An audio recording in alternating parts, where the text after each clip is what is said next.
My perspective and understanding of God has changed throughout my years. Early on, I had the idea that God was a taskmaster, a demanding God who expected me to fulfill a series of rules just to earn his favor.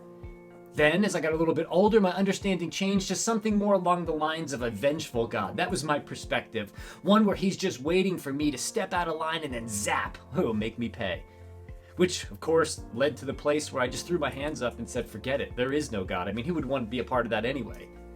And now I'll admit that that particular season of life where I was like, there is no God, was short-lived because I could not then and still could not today come to grips with all of this, meaning creation, to have just happened by accident. I just can't process that. So anyway, that's another topic maybe for another video, but back to my point. The final evolution of my understanding of God that was and still is firmly rooted in what the Apostle Paul said in Galatians chapter 2, verse 20.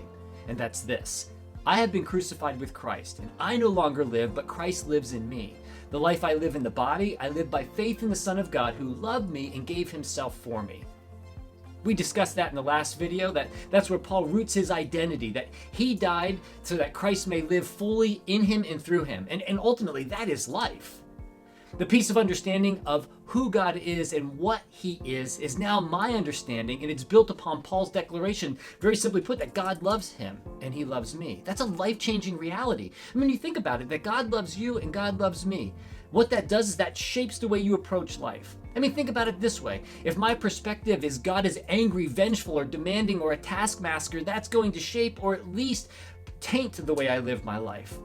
With that understanding of God, then I may do things to just simply avoid punishment or out of obligation or out of duty, which is, well, that is less than inspiring. But God, who loved me and loves you, and that's understanding who God is, I don't live my life then based out of duty or obligation or punishment. I live my life then rooted out of love, which sets me free to love, to make decisions out of love, to respond out of love. It's a far more meaningful way to live your life, that today you'll take a look at your own life and say, what is my view of God? Do I see him as vengeful, as angry, as a taskmaster, or do I see him as a God who loves me and gave himself for me?